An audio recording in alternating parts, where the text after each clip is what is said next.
justamente desde esa perspectiva, mire que hemos hablado de deporte, hemos hablado de marcialidad, y tú nombraste muy por arriba, eh, dijiste que tú querías dar clases a niños que no tuvieran medios para entrenar. Entonces ahí hay dos facetas que quiero, si podrías comentar un poquito. Primero, ¿por qué los niños que no tengan medios? Y segundo, niños. ¿Cuál es el papel del karate infantil, no? El papel del karate infantil, a ver, yo cuando ya te digo, en el 2008, cuando ya estaba culminando mis estudios, yo veía que había gurises en las esquinas, chiquitos, pero esos gurises ya no se juntaban a jugar a la pelota, ¿entendés?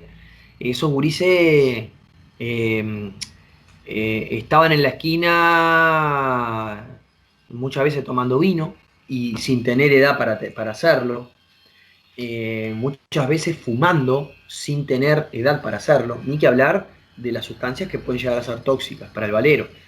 Gurises que dejaban los estudios. Pero lo peor de todo es que había padres que no eran consecuentes con el querer mejorar esa situación.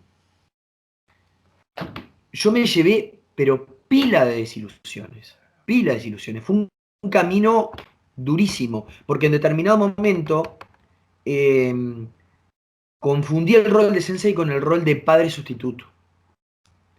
Y me trajo realmente muchísimas frustraciones. De ver alumnos que yo tenía que no tenían mamá, de ver alumnos que el padre era alcohólico, de ver alumnos que querían hacer karate, pero cuando llegaba el momento de hacer una actividad en conjunto, porque no tenían plata para el boleto. Mirá lo que te estoy diciendo, plata para el boleto. Entonces empecé a crear un modelo cooperativo de enseñanza en ese dojo. Obviamente después el propio modus operandi te va llevando a una profesionalización. Y pasaron más de, no te quiero mentir, pero más de 400, 500 chiquilines pasaron por ese dojo. Y traté en ese momento de incidir positivamente en sus vidas. Aunque sea por un poquito, ¿sabes? Porque yo sé que no iban a poder, por el propio contexto, eh, tener las herramientas para poder llegar a ser un profesional o poder tener un laburo y una familia en su tiempo, en el correcto tiempo.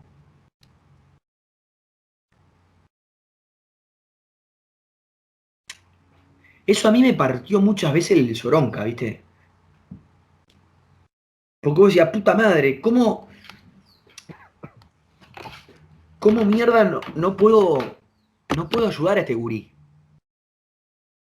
Que le digo que tiene que estudiar, que tiene que hacer los exámenes, que tiene que ir a la escuela, que yo le pedía el carné para ver si le estaba yendo bien, y si no le estaba yendo bien, yo lo ayudaba con los deberes, y se empezó a hacer una tarea, viste, de casi de tiempo completo, ¿entendés? O sea, era profesor y sensei las 24 horas, y venían a mi casa y hacían los deberes, y se mezcló la vocación de docente con esa vocación de querer cambiar la realidad. Y ahí vengo a otro tema. Yo quise cambiar la realidad desde la política, no pude. El sistema me cansó. Pero sí pude cambiar mi realidad, mi esfera. Pude cambiar los que estaban cerca mío. Y era una forma de poder colaborar en ese pequeño micromundo. Esos que estaban conmigo, yo en determinado momento los pude proteger. Y se crearon buenos gurises, ¿sabes? Pero claro, eh, yo llevaba a mis hijos permanentemente conmigo. Era, ¿cómo te podría decir? Los sábados eran todas actividades, los domingos eran todas actividades.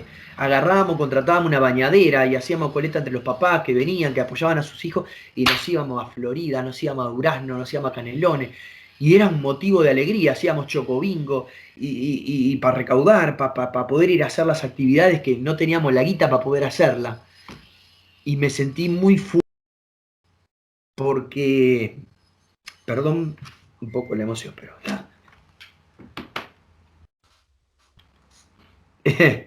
tiene bronca uno ese. sentí que podía cambiar mi mundo, ¿sabes? Mm, Y, y cuando crecen, empiezan a hacer su camino y se empiezan a olvidar del sensei. Y te quedas solo, loco. Y tenés que volver a empezar. Y me costó mucho asimilar eso. Creo que mi función en el karate era esa, pero hoy es otra. Hoy es karate para entender cuál era mi camino, no karate por los demás, porque lamentablemente los demás, por las acciones de la vida, te dejan. sí, Y sí. si vos haces karate por los demás, te quedas sin propósito, loco. Y el karate para mí es mi forma de vivir.